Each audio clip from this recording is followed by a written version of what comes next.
Lexi, can't wait till tonight. And guess what? So did your kid's friend just tell her she's got a great new pair of blue shorts for the party tonight? Or that she's bringing drugs? Well, if you're like most parents, you have no idea. And even if you did, in the ever-changing landscape of emoji speak, that was so 10 minutes ago. I'm Jodie Sweetin, and this is Awkward Conversations, where each week we work to give parents the tools they need to raise happy, healthy, substance-free kids. Today, we're unpacking the online world our kids live in, from the secret language in their texts to the hidden risks inside the apps they love, and how those digital spaces can shape their real-world choices about friendships, safety, and even substance use. We'll share practical tips you can start using today, plus expert strategies to mentor, not just monitor, so your kids can build the critical thinking skills that they need to stay safe on their own. So, that means stick around. This is gonna be good, I think. From tough topics to real solutions, this is Awkward Conversations. Well, thank you so much for joining us here. We are having season 5 of Awkward Conversations, and I'm really excited to see my lovely co-host, Amy McCarthy, who is Senior Clinical Social Worker at Boston Children's Hospital in the Division of Addiction Medicine. Hi, Amy. Hi, Jodie. It's so good to be back. We are in kindergarten. I know. We're starting school. We're starting 5 school. years. Right? 5 years. We're little 5-year-olds now. Yeah, Look at it a go. decade. Right?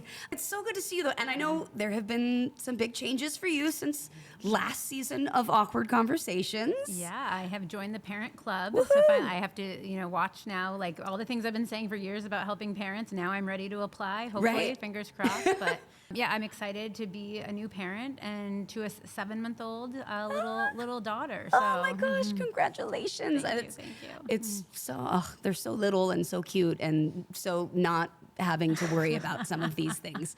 Yeah, luckily, we're not there yet. She's not, she's not breaking any rules quite yet. Exactly. You're good. And with all of the wonderful work that you've done and the things that we've talked about on the last 5 seasons of this show, I think you and all of our listeners and our viewers are really well equipped to have these awkward conversations with their kids. I'm so excited to introduce my friend and colleague, Dr. Michael Rich. Many of you know him as the Mediatrician. He's a pediatrician, the founder of the Digital Wellness Lab at Boston Children's Hospital, and one of the leading experts in helping families navigate the challenges of growing up in a digital world. He's here today to share practical, research-backed strategies for keeping our kids safe and healthy online. Welcome, Dr. Rich. Hello, I'm happy to be here. Joining us today as well is Kevin Collins, Senior Prevention Program Manager with the DEA's Community Outreach and Prevention Support Section, which works with law enforcement and community organizations to help parents spot red flags before they become a crisis. He has trained countless families and educators on how to protect their kids, and we're so grateful to have him here, and grateful to our sponsors, the DEA and the Elks Drug Awareness Program, for making this important conversation possible. Hi, Kevin. Thank you. Good to be here. Thank you both so much for joining us today on what is a really important conversation. I know I have teenagers, young people everywhere have phones and digital media and all of these things that we didn't grow up with. So, Dr. Rich, you've been called the Mediatrician, which I love. What does that mean in the context of parenting today and what you really focus on? Well, I serve my role as a pediatrician, which is someone who translates complex biomedical science into practical action steps for families trying to raise kids to be healthy, smart, and kind. And I do it in a very new environment that we're all living in now, the digital ecosystem. And so it combines my prior career, before I was a pediatrician, as a filmmaker into pediatrics in the sense of seeking to understand the way kids are changed and affected and develop it with the screens they use and with how they use them. Dr. Rich, why do you think that technology is such a central concern when it comes to substance use and misuse in young people? Well, technology is a huge concern in virtually every aspect of a growing child and adolescent's life. We have to understand that this is the environment they're growing up in. They're growing up in a continuous digital physical environment, and it's only us older people who think of these as 2 separate spaces. For them, it's a single space that they move seamlessly back and forth between. And unfortunately, many of the rules that govern that environment are driven by metrics such as dollars and eyeballs and clicks. And what gets you dollars, eyeballs, and clicks is edgy material. Edgy material is like catnip to an adolescent in particular, because they are seeking to understand the world. They are seeking to achieve autonomy, independence as human beings, and they are sensation seeking. They are expanding the limits of their knowledge by taking risks in many cases. And unfortunately, a lot of what is online is set up to draw them into various behaviors or various environments that are, in fact, edgy, risky, and sometimes even illegal. I'm a new parent this year of an infant, and so already we're thinking about like how do you start like the technology safety conversations, or already like what should she have access to and not have access to. So this is very timely for me. Thank you. But Dr. Rich, how do you think parents should start that conversation with their kids about technology and about tech safety? Tech safety. I think they should start teaching technology use, literacy, fluency, and safety from the moment their child starts using screens.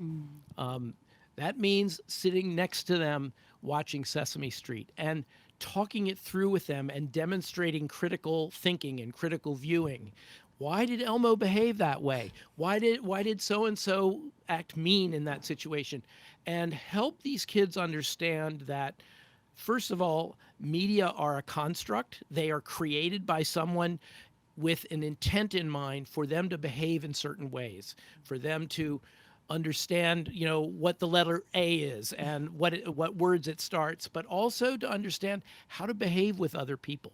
And I think that we have gotten into the bad habit of kind of handing a tablet or a television off to a child as the electronic babysitter and not being present there with them as they are learning these very powerful skills, human skills, from a very powerful medium. How would you start that conversation if your kids are older and maybe you haven't really, specifically sat down and talked about tech safety, phone safety, all that kind of stuff, but your kid has a phone. They're, 12, 13, 14, middle school, high school, and sort of the cat's out of the bag. Well, first of all, dump the guilt that you didn't do it and move forward. It's sort of like someone who smokes asking, what's the point of quitting now? There is always the point in adopting new behaviors. I think that it's important to help our kids move from thinking of these devices like smartphones or tablets or laptops as toys, as treats for good behavior, as ways of killing time, and remind them that these are powerful tools that can feed almost anything into their lives and into their heads. And it could be education, it could be experiencing the rest of the world in a variety of ways. It also could be learning about drug use. It could be learning about risk taking. And I think it's important, no matter when you come to it, to start treating this with the respect it deserves rather than blind embrace of these tools. And that applies to us too.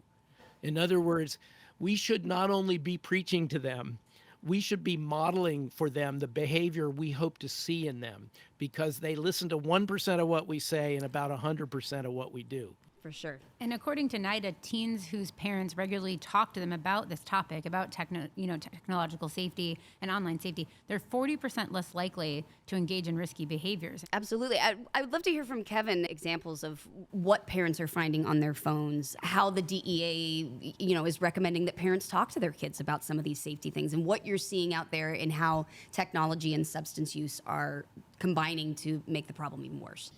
Yeah, I think the advice from Dr. Rich is really fantastic. And, just on the question of, am I starting too late, it's really powerful to say to a child, this is something new that I've learned and I'm putting it into practice. And these are changes that we're making as a family because of this. And showing that humility and the ability to learn and take new actions and taking responsibility, it can be really powerful. Another great model that you can set for your child. In terms of what we're seeing is, drug activity is taking place online. This is a place where, it used to be that you go down to the, the corner to buy drugs. Well, now that can all happen online in the same way you buy any other product, the same way you go on, any other online retailer and get something delivered to your home, you pay online.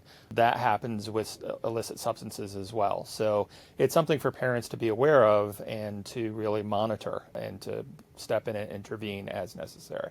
And speaking of monitoring, how we keep it from spying instead of kind of mentoring and letting that leash out gradually to encourage them making the right decisions on their own. How do we strike that balance? I think we have to change the narrative here, all the way to the point of talking about the parental controls that the device companies put on the devices. There's no child on the face of this earth that wants to be controlled by their parents. We should shift this to talking about parental engagement tools.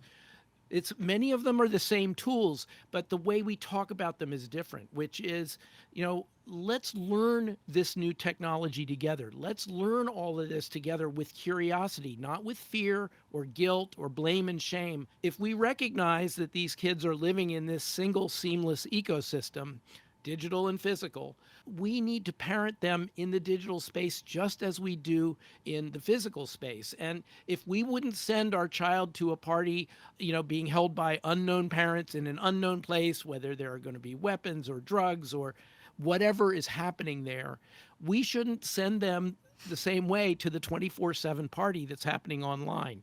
We should be present for them. We should be helping them assess what is the risk here, what is the benefit, and again, model, as Kevin says, let's model the behavior for ourselves and do it side by side with them. I think that this is why we talk about not about teaching kids, but about mentoring kids in the use of these devices and these applications.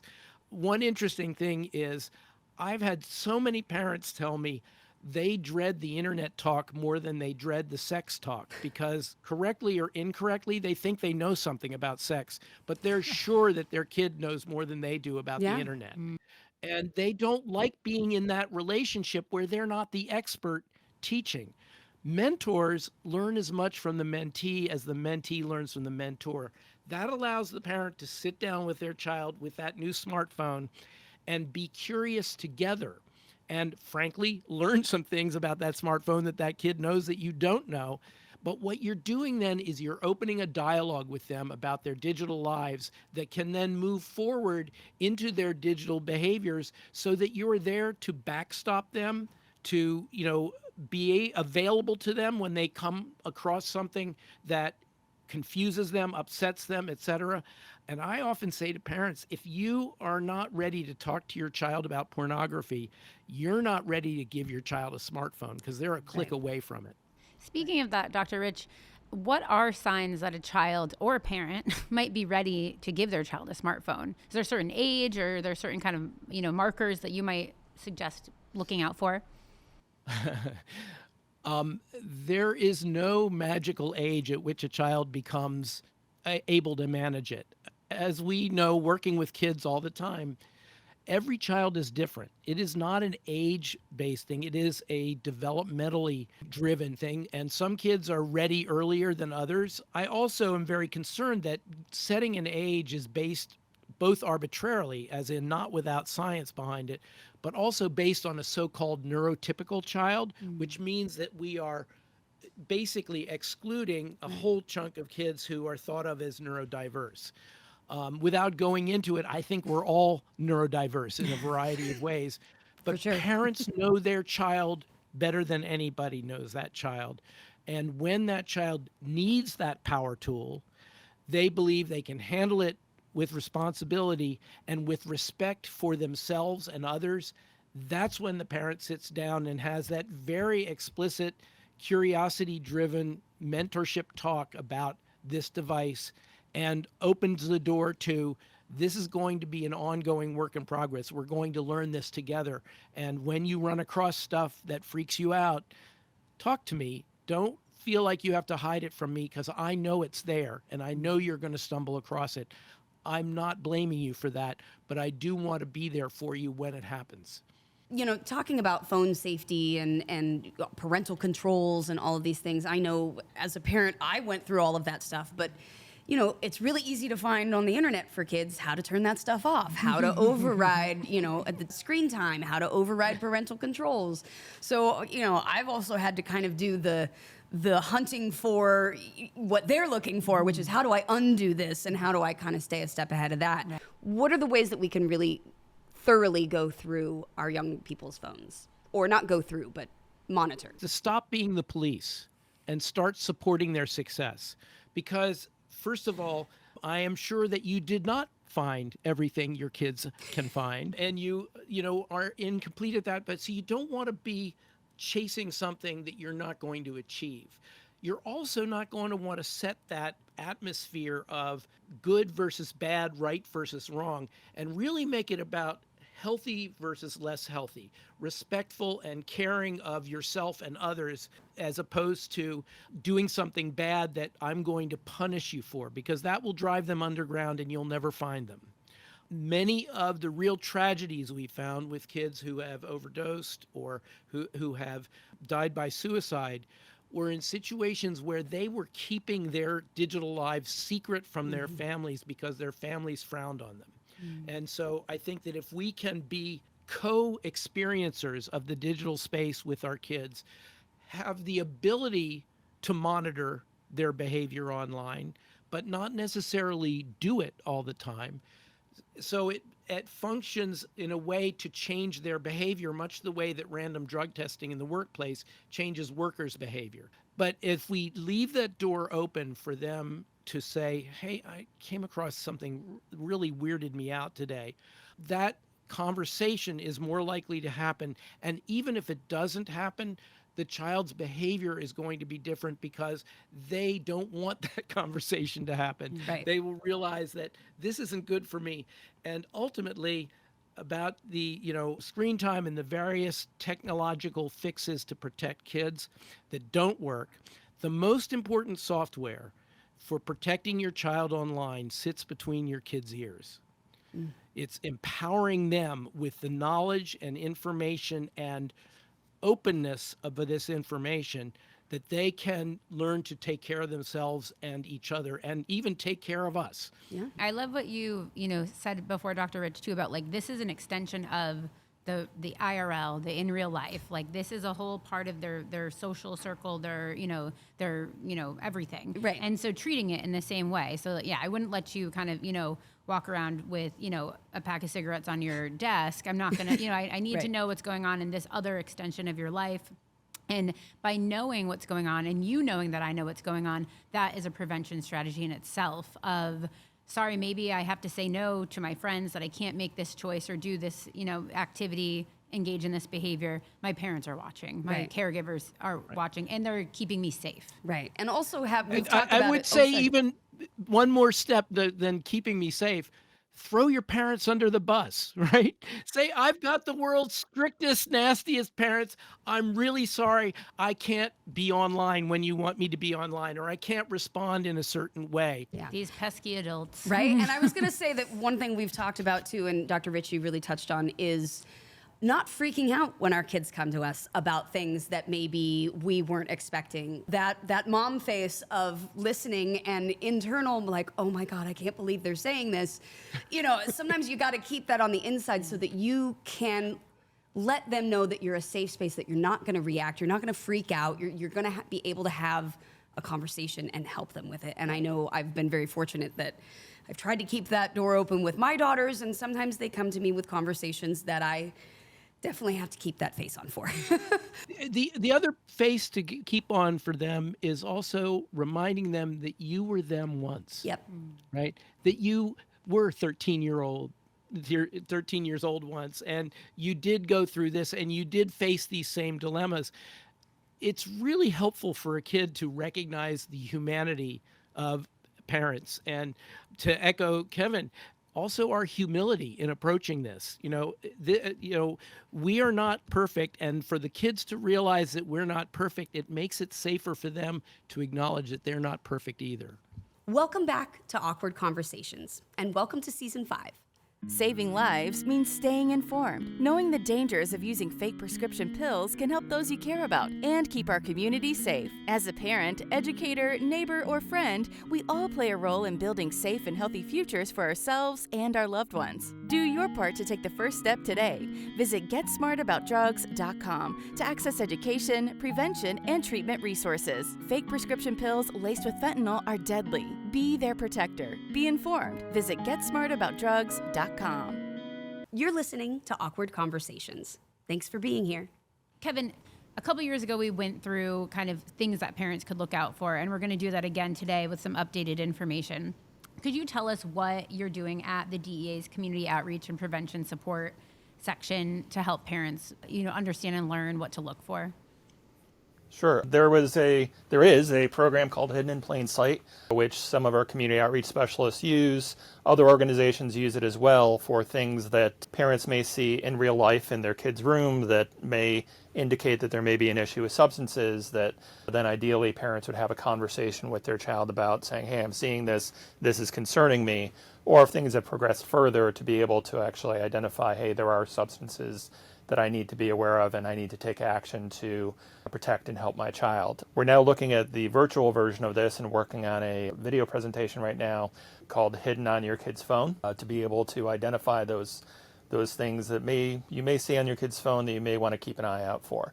Again, the ideal here, and we're not in a position to tell parents how to parent, we don't want to do that, but we see the cases that are brought, the lives that are lost due to kids being exposed to social media and the risks that are there and substances. So whether in real life, online, the one thing that we always want to get across, and this is really a key with the One Pill Can Kill campaign, is that if a substance is not prescribed by a doctor and prescribed by your doctor and filled by your pharmacist, do not take it. So that is the one key message that parents want to get across to their kids.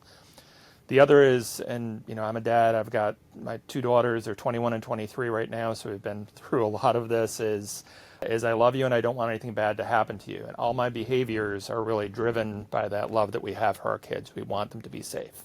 So the monitoring, as we're looking at our kids' phones, as we're looking at other devices as well, it's not just a phone, it's every other screen that they may be in contact with where communication is possible, is the things to be able to look for.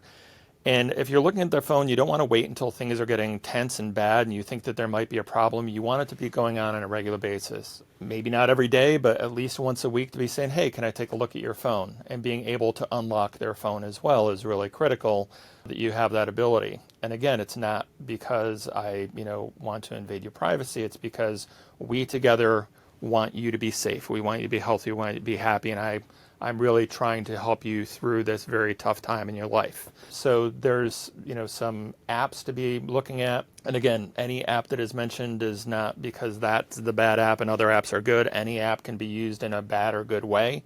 But there are some where, you look at the app and some messages can disappear.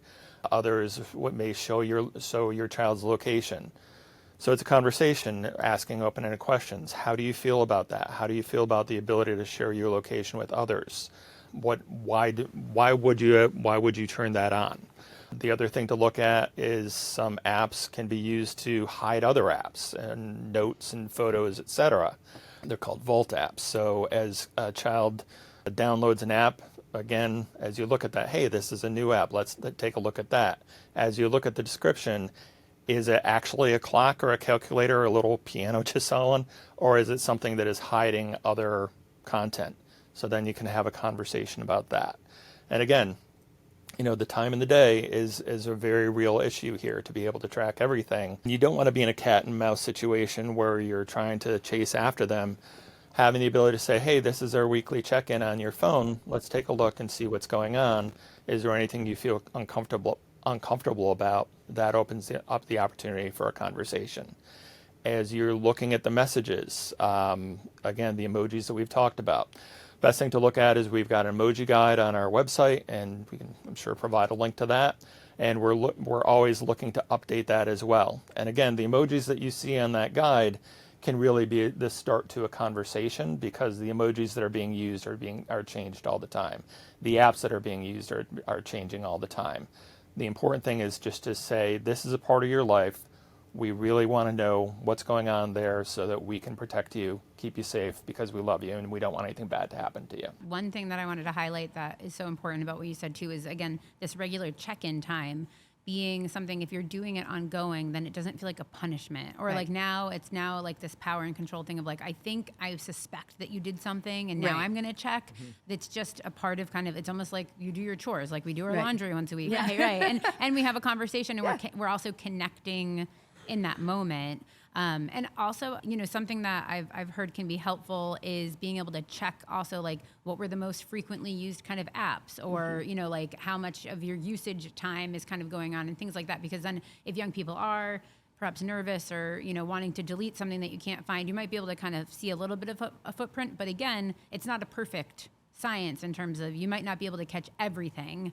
And it's not really about catching everything, I think is what I'm hearing from both of you. There's another opportunity here too, which is that we run across things online that we don't understand.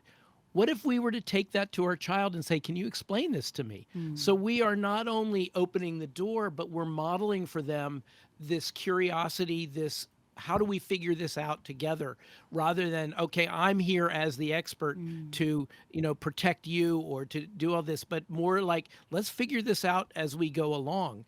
And one of the things I would extend beyond the issue of looking for substances or whatever that are being offered online is that kids are opportunistic substance users or risk takers. And so it's even things like, hey, Bobby's parents are gone for the weekend. He's having a party on Saturday night. That's a huge red flag, right? That's kind of opening the door for, Bobby can do anything because mom and dad aren't around this weekend.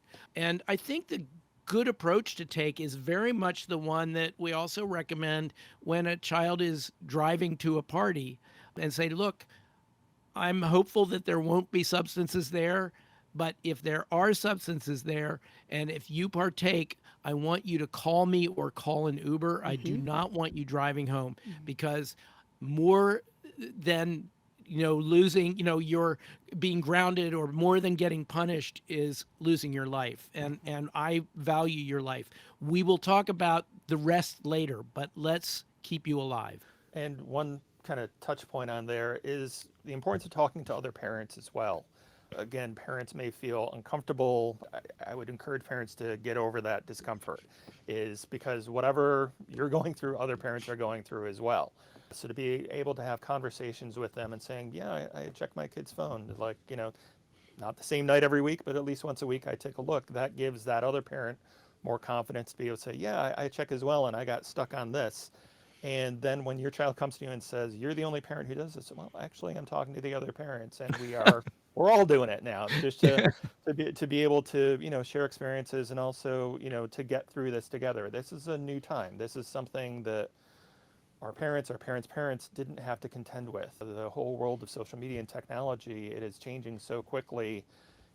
Our kids, our generation is really the first ones going through this. So we have to really learn and work together. Yeah. And I would even say that the idea of parenting has really changed for our generation. Dr. Rich was talking about coming to your kid and asking them questions and not having to be the expert on everything. I feel like sort of a lot of the generations before, it was like, I have to pretend I know everything because otherwise you won't trust me, and I think now there's a little bit more like that. The parents you don't have to know everything. You have to be curious, you have to ask questions, and you have to communicate. Yeah. In fact, if you pretend to know everything, your kids won't trust you because they know you don't. Right.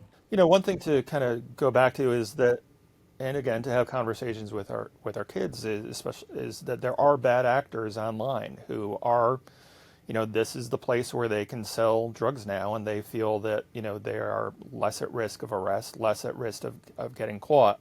And that is part of the reason why they may use emojis to promote the product that they're selling, is because they want to be able to get that past any screens that the social media companies' algorithms may put in place to block those types of conversations, that is a reason why they may use those emojis and change the emojis that they're using. So again, having real conversations with your kids to let them know that, there are people out there who don't care about your well-being, who are really, trying to make money off of you, kind of changes the conversation from you trying to catch them. And will often shunt you off to the dark web for the actual transfer of money and drugs, as opposed to trying to do it in the much more scrutinized above ground communications tools. And Kevin, on the DEA's website, I know it's constantly being updated and changed with new information, new emojis, and you guys have a lot of new things coming out this year. Why don't you tell us what that website is and where parents can find it? Yes, so if you go to getsmartaboutdrugs.com, it's a whole website which is dedicated to helping parents and caregivers and educators. A lot of great content there, and we're always looking to add to it. And something, again, we're working on right now is a video presentation that goes through a lot of these issues hidden on your kid's phone that addresses the sale of drugs online, but also what parents can be looking for, and also to have productive conversations with your child where you're asking open-ended questions, where you're really engaging them in a positive way so that you can work together to keep your child safe. But yeah, that's getsmartaboutdrugs.com. It's a great site to go to for information on social media, but also all the other issues our kids are facing. And I now learned that you can subscribe to their email list or your email list and get updates like weekly on the kind of new information that's coming out. So that's been a really helpful tool for me to keep kind of apprised of what's going on over in your neck of the woods. Right. Mm-hmm. If, as a parent, as a social worker, staying up to date on information is absolutely I need key. a prompt. Seriously, it can be overwhelming, but it's nice to know that there are places that we can find all that information, and they will be in our show notes, so make sure you check those out. Kevin, how can we subscribe to get that updated information? If you just go right on the website, there is a subscribe button, I believe in the top right corner. And in the show notes, we're going to put a link so that you can subscribe yourself, just like me. All right. Well, thank you so much, Dr. Rich and Kevin. You have really provided us with so much information, and I know it's just the tip of the iceberg.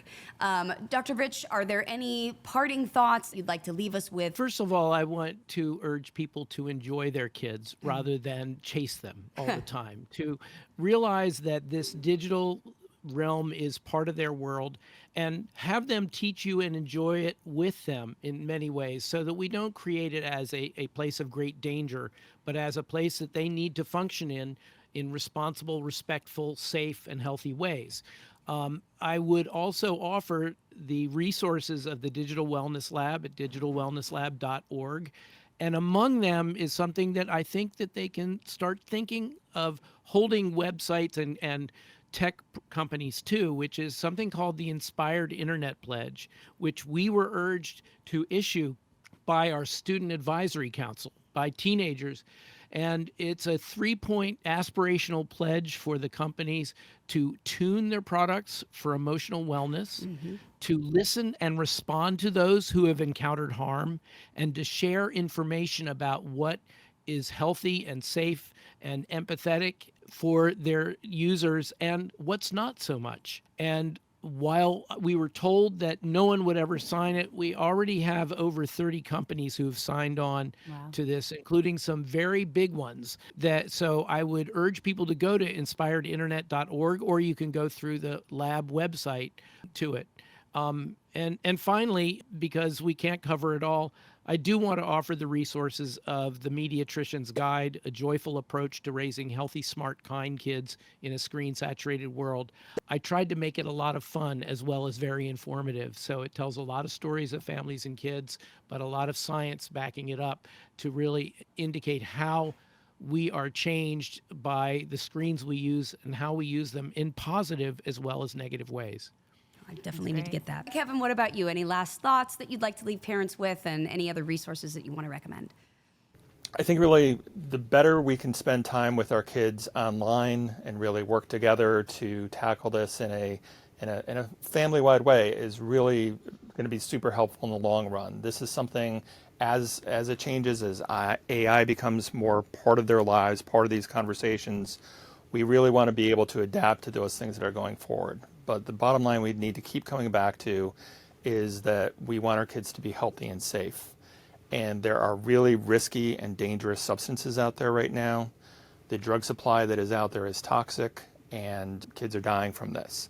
So having real conversations with our kids, which are age appropriate, again, at the DA website, we have information where you can have conversations with our kids at every age to really help them understand that if anyone is offering them substances, whether it's in real life or online, they could be at great harm. So, and that we can always have a conversation with them about these substances, and that we want them to be safe and healthy.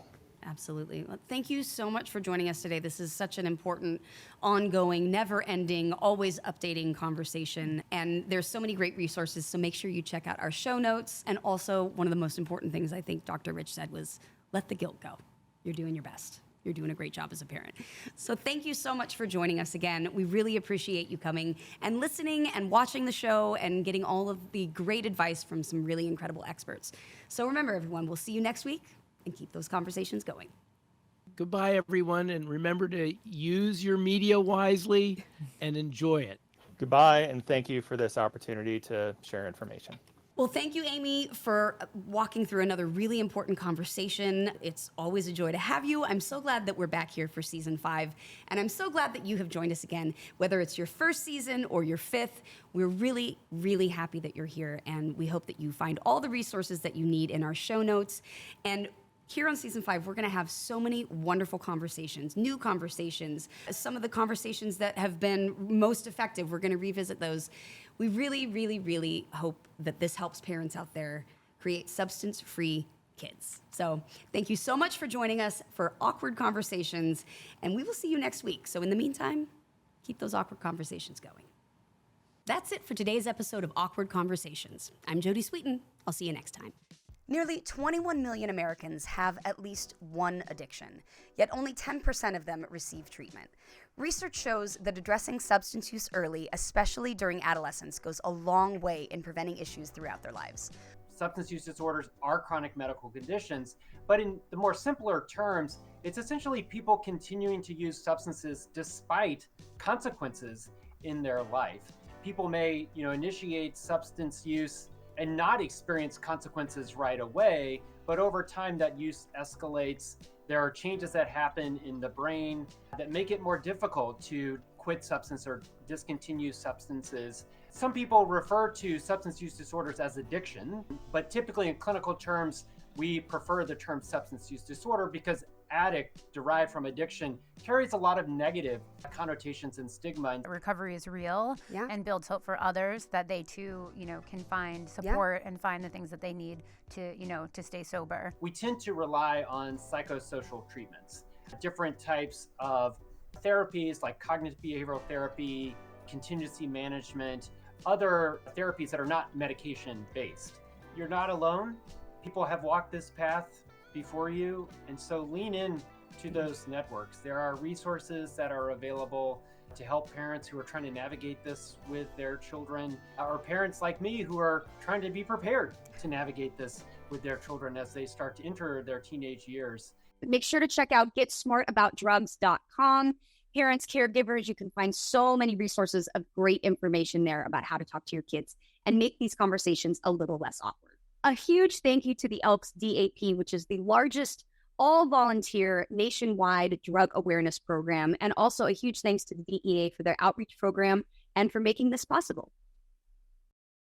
The views, information, or opinions expressed during the Awkward Conversation series are solely those of the individuals, speakers, commentators, experts, and/or hosts involved, and do not necessarily reflect nor represent those of the production, associates, or broadcaster, or any of its employees. Production is not responsible and does not verify for accuracy any of the information contained in the series available for viewing. The primary purpose of this series is to educate and inform. This series does not constitute medical or other professional advice or services. This series is available for private, non-commercial use only. The production, broadcaster, or its channel cannot be held accountable for all or any views expressed during this program.